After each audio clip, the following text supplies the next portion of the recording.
मज़ेदार हिंदी कहानियाँ सुनने के लिए हमारे चैनल स्टोरी वर्ल्ड को सब्सक्राइब कीजिए। रात के 2 बजे थे। बाहर घना कोहरा फैला हुआ था। दिल्ली की सड़कों पर सन्नाटा पसरा था, लेकिन एक पुरानी हवेली से हल्की रोशनी छनकर बाहर आ रही थी। यह हवेली बरसों से वीरान थी।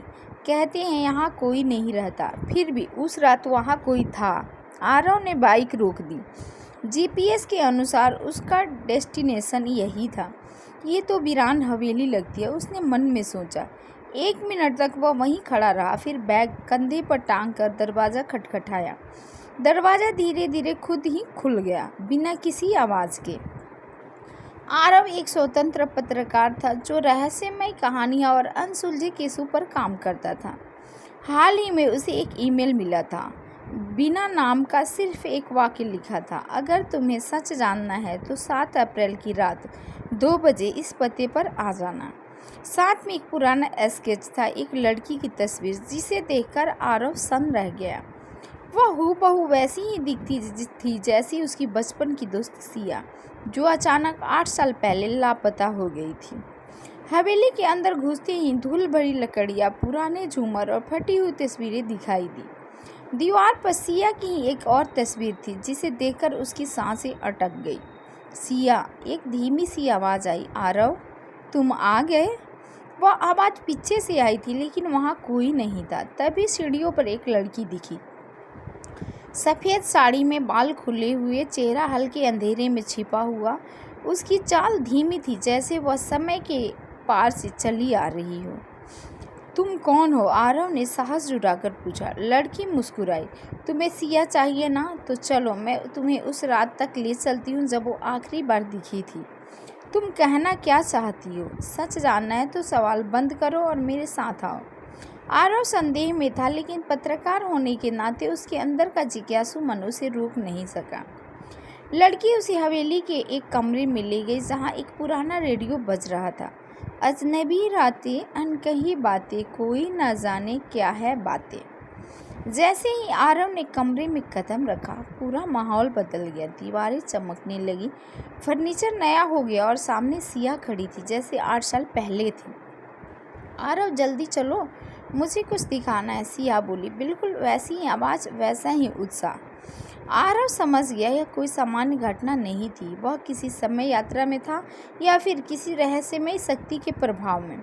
सिया उसे पुराने कॉलेज के पीछे वाली पहाड़ियों पर ले गई। तुम्हें याद है, यही हमने आखिरी बार बात की थी, सिया ने कहा। हाँ, लेकिन उसके बाद तुम गायब हो गए। सिया की आंखों में नमी थी। उसी रात मैं किसी को सच्चाई बताने वाली थी, लेकिन मुझे किसी ने रोक दिया। कौन? आरव चौंका। मैंने एक बड़े स्कैम का पता लगाया था, हमारे कॉलेज के ट्रस्टियों द्वारा किया जा रहा बाल तस्करी का खेल। जब मैंने आवाज़ उठानी चाहिए, मुझे गायब कर दिया गया। लेकिन तुम बच कैसे गई? सिया ने गर्दन झुकाई। शरीर नहीं बचा, सिर्फ आत्मा बची। मैं मरी नहीं, बल्कि फंस गई इन अधूरी बातों, अजनबी रातों में। आरव की आंखों में आंसू आ गए। मैंने तुम्हें बहुत ढूंढा, काश मैं कुछ कर पाता। सिया मुस्कुराई। आप कर सकते हो, मेरी कहानी सबको बताओ, मुझे इंसाफ दो, ताकि मेरी आत्मा मुक्त हो सके। तुम्हारे पास कोई सबूत है? मेरे कमरे की दीवार के पीछे एक डायरी छुपी है, उसमें सब कुछ है। एक तेज झटका महसूस हुआ और आरव फिर उसी पुराने कमरे में खड़ा था। रेडियो बंद हो चुका था। सामने वही लड़की थी जो उसे लेकर आई थी। तुमने सब देख लिया, अब सब तुम्हारे हाथ में है। क्या तुम सिया की आत्मा हो? नहीं, मैं उसकी यादों का हिस्सा हूँ। जब तक कोई उसकी कहानी को नहीं कहता, वो यादें जीवित रहेंगी, अधूरी, अनकही। अगले दिन आरव ने उसी जगह खुदाई करवाई और सचमुच वहाँ एक पुरानी डायरी मिली। उसके अंदर सिया के नोट्स थे, बाल तस्करी आरोपी ट्रस्टीज के नाम और वो रात की घटना का पूरा विवरण। आरव ने सब कुछ प्रकाशित किया, वीडियो, सबूत, और एक डॉक्यूमेंट्री बनाई जिसका नाम रखा गया अजनबी रातें, अनकही बातें।